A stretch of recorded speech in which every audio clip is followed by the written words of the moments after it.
Mercier for his recently released book, Poe and I, out through our good friends at Crystal Lake Entertainment. Matthew, welcome to the show. It is very cool to have you here. Thanks for having me, man. This is great. All right.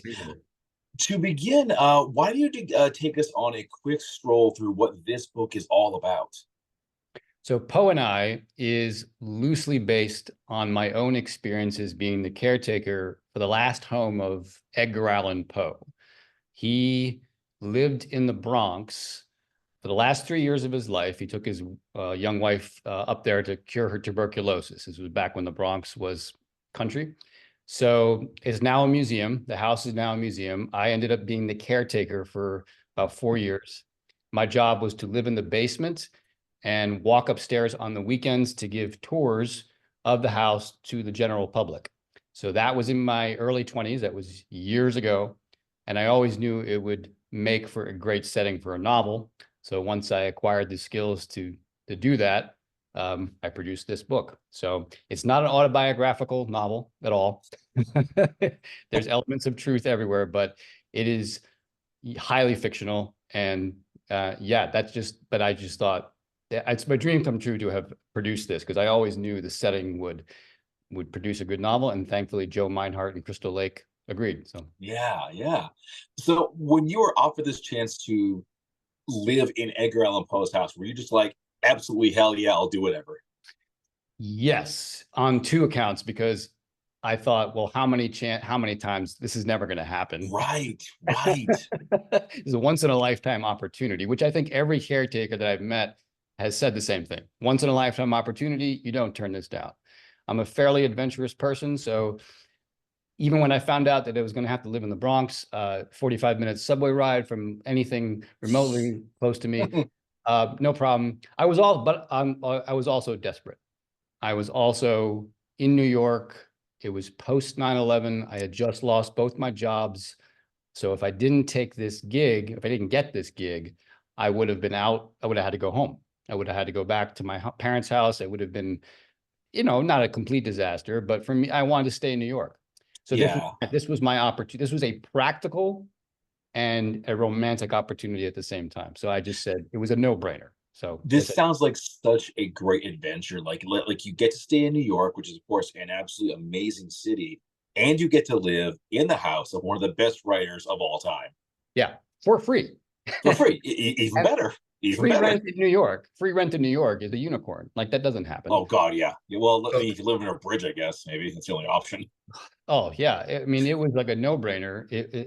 The only drawback was that it was, in the basement. So that was, not great, but I just had one window. But it was, again, I was a desperate man and looking for, but yeah, I felt like I was coming home because my mother was raised from the Bronx. So it was kind of like my ancestral stomping grounds. And I've always loved Edgar Allan Poe. I mean, it wasn't like Jane Austen or Mark Twain. Like, this was like the writer. If you live Yes. in anyone's house, like, this is the one you want to live in. Yeah. And certainly the inspiration for basically every horror writer ever. I don't think anyone would say, "Oh no, Edgar Allan Poe, who's that?" Right. No, exactly. He's one of the most, he's the name. Yep. He was I mean, he made so many, I mean, he suffered for us all, because I mean, the man had Mhm. a hard life, and he was the inventor of the detective story, the horror story, the science fiction, Sure. everything. So yeah. I'm curious what happened that you said, you know what? I should take what I've done and like make a book about it. Like what kind of inspired that move? Well, I was a writer before I moved into the cottage. Hmm. So, and that's kind of, I've always felt that a writer should lead and, say yes to everything, Hmm. try and live strongly. So, um, but the existence itself, like living in the cottage, was both scary and absurd. It was comedic, like the things that would happen. There were some things that happened in the cottage that I just couldn't put into the novel because people wouldn't believe it. It was just, it was so exaggerated. So it felt like a T.C. Boyle novel. It felt like a Stephen King novel. It felt like a Clive Barker novel. It just had every single thing that I love about books and storytelling. So I met my wife there. There was romance, so it was everything. I thought, and I made a few attempts early on, but they were horrible. because I didn't have the skills to tell a good story. And Yeah. once I left the I think I was trying to make it too much of a memoir. So once I decided to completely invent a fictional narrator, that solved all the problems. So that was Oh, fun. Yeah. all right. All right. So let's dive into this book. So as you mentioned, not an autobiography. It is fiction, and this focuses on Jonah Peabody. Um, he is given your job as being the caretaker for the house, and I'm going to guess things don't go quite so smoothly for our good friend Jonah. No, they never do. Never do. You have to torture your fictional protagonist. No, he is, it's kind of a rule. You need something. So no, Jonah Peabody he is an unreliable narrator. He makes no bones about that. He's upfront. It's told in first person, and astute readers will know, first person is always questionable. But it becomes clear as the narrative goes on that he is not telling the truth entirely. And as the book goes between past and present, more of his own story begins to unfold. He's his own worst enemy. He starts the story. The first chapter, he visits his bookie, his gambling bookie, and it does Ooh. not end well for him at the end of the first chapter. So things only get worse, or as he says, get weirder from there. So yeah, he's an unreliable narrator. He's manic. He's not entirely, his marbles are not there. So he's a classic Poe narrator, in other words. Like, he's not entirely trustworthy, but he's somebody I think you root for. So as the book goes on, the secrets that he's holding and everything that he's withholding from the reader, there's an obvious reason behind what he's doing. So, Oh, but okay. nobody in the book is telling the truth. So that's also, he's in good company. Yeah. Why make Jonah this way? Kind of what was your thinking when you were crafting the character? It's a lot of fun to Yeah. create somebody who lies, who exaggerates. He's kind of like, writers. We like to invent people that are not, that are transgressive, people that do things that we wouldn't do. That's part of the fun of fiction. And so I wanted to create somebody who readers would root for, but who's also a bit of a scoundrel and who you couldn't entirely trust. I love those types of characters. I love them. So I just flat out wanted to write somebody who was not me. And that was really the end of it. So, because I knew I had to make it clear this was not autobiographical. So I created somebody that was just, way outside my own experience. So he gambles, he drinks, he grew up in an abusive family. All these things are not me. So I just had to do a lot of research into mental illness and stuff like that. So yeah, it was just, I wanted to create somebody so far outside my own experience that people would not mistake it for me. Well, that's good. I'm really glad to hear that you're not a drinking, gambling scoundrel. This is good news. I have done both, but not to the extremes that Jonah does. Yeah. Fair enough. All right. Um, is Jonah the final version of the character the same as what you originally envisioned, or did he kind of change as you were going through the writing and research process? Yes, he did change. This book has quite a history of rejection. I mean, I'd flirted with the big five for a while. I mean, he had many different iterations. At one point, I mean, he comes into the book looking for his sister. At one point, the sister was a brother. I mean, the whole narrative changed. So yeah, and it's hard to, I was looking back at early drafts, and it was remarkable how he got rougher. At first, he's a bit more gentle and trustworthy, but then I said, no, we have to really up the ante here. So he got crazier and he got even more manic. And right up until the very end, I think the book came out in July. I think in April, I was tweaking his character and making him even more, and upping the stakes. So it changes, it evolved, certainly evolved in ways Yeah. I did not foresee. So yeah. Wow. Wow. Okay, so you mentioned that this unfortunately went through a lot of rejection, which I think is pretty common for any writer. You have to get used to saying to hearing no. But how did you connect with Crystal Lake, and how did this just work out? So I was at a point where I think, like a lot of us, the virus hit in 2020 and a lot of things imploded. So I had an agent at one point, but we had to part ways amicably. It wasn't terrible. So things just had plateaued. And with this book, and I thought, well, I have to write another one, but I didn't want to write another one because I was like, well, who's listening? And I knew this one was good. So I just kept submitting it to horror presses. And then Crystal Lake, I think, had an open submission period. They had an open call. They asked for the first 3 chapters. So I sent the first 3 chapters and then took a vacation. And then when I came back, oh no, they requested the manuscript before I left for vacation.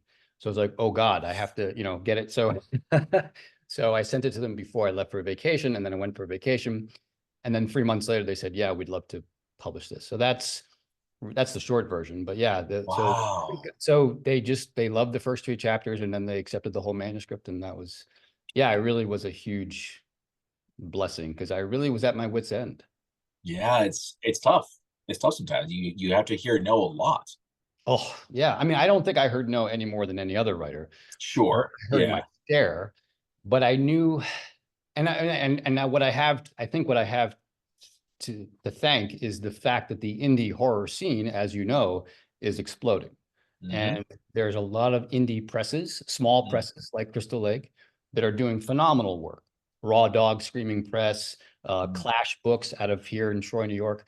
They're doing fantastic work. And so I have benefited from that boom, I think. So that was, yeah. I mean, I just knew that somebody was going to, I mean, Edgar Allan Poe, everybody loves Poe, right? I thought somebody's going to want this. Yeah, someone's gonna say, like, oh yeah, this is cool. This is And cool.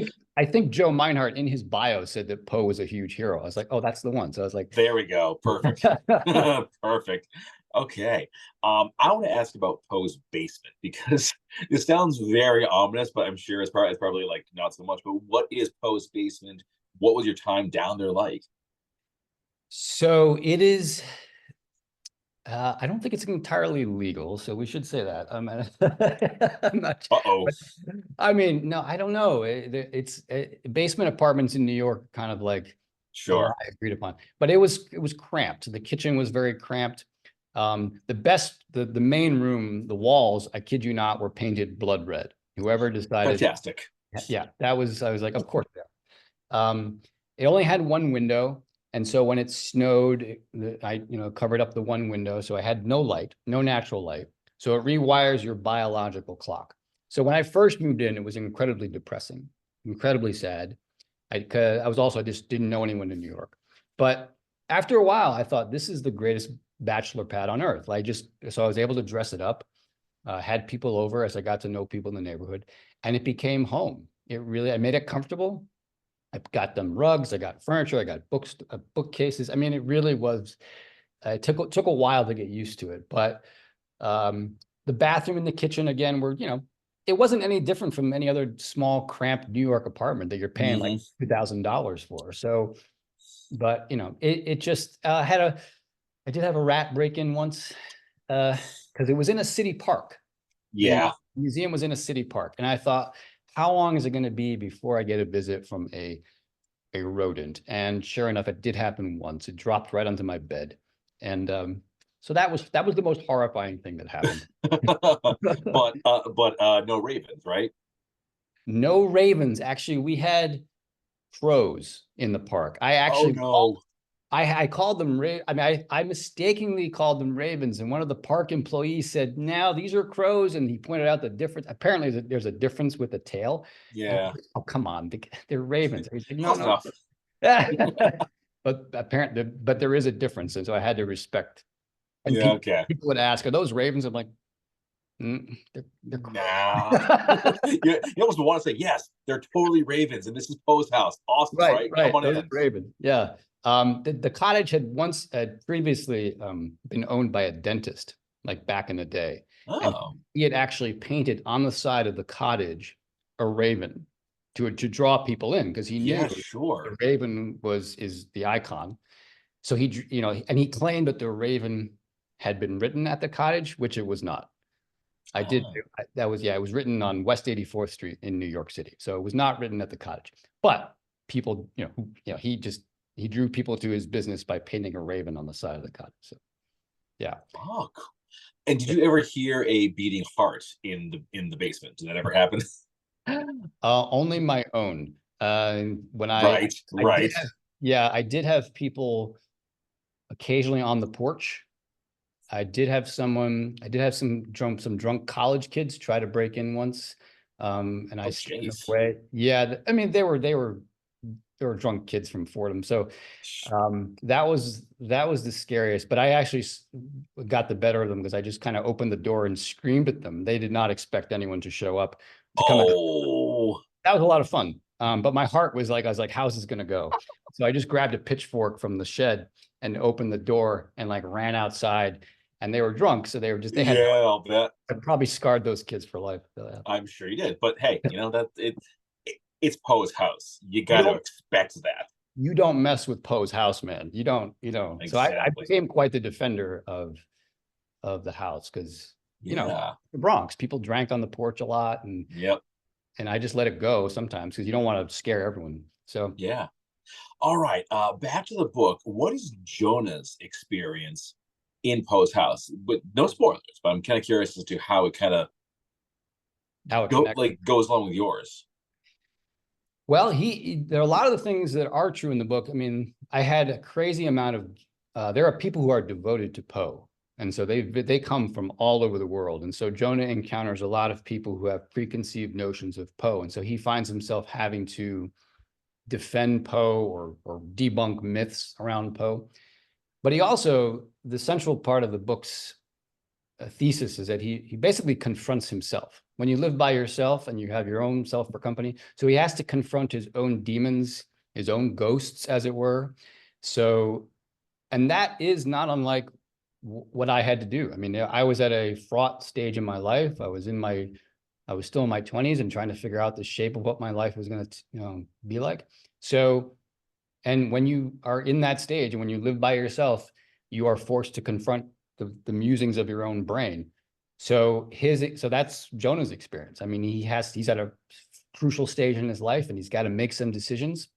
And but he's haunted by his past. He's haunted by his ghosts. He's haunted by spirits and things that he's done. So in that sense, it's not literally what I went through, but it's inevitable. And if you live by yourself and you confront the worst parts of yourself, the parts you don't want to, yeah. All So right. All right. Well, folks, we are coming down to the end of this conversation. We give you a glimpse into the world of Poe and I. Hope you'll be good enough to check out the book. But Matthew, of course, the big question that everyone wants to know is what's next for you? Oh, well, that's an excellent question. I'm trying to figure that out. At the moment, I'm just trying to enjoy the ride with this book. I've been invited to a number of festivals. We're getting it into bookstores, so but I've already started working on new stuff. I've got a collection of short stories that centers around AI, which seems to be everyone's panic attack right now. And I just came up with an idea for a young adult novel, which I know is dangerous because that's a crowded field, but that's coming and I can't stop it. So I have no idea. But I am going to stay in the horror, thriller world. Everything I'm writing has got that taint of the fantastic. So that's where I will be if people are looking for me. So I like it. Well, if they are looking for you, they know to find you. It's MatthewWMercier.com, Mercier. Check out Poe and I, available through Crystal Lake Entertainment. Get it at your local bookstore, wherever you get books. And actually, Matthew, actually, the new website doesn't have the W in it. okay, gotcha. Okay, Don't worry, so don't just worry. But if you Google my name, Matthew Mercier and Edgar Allan Poe, like you'll easily find me. So all right. Well, I appreciate that. All right. Well, no, folks, you know where to go. Go check it out. Follow his socials, and Matthew, certainly looking forward to our next conversation. thanks, man. I appreciate it. All right. You Well, bet. folks, thank you once again for checking this out. Hope you'll follow the show, follow our socials, all that jazz. And we'll see you all next time.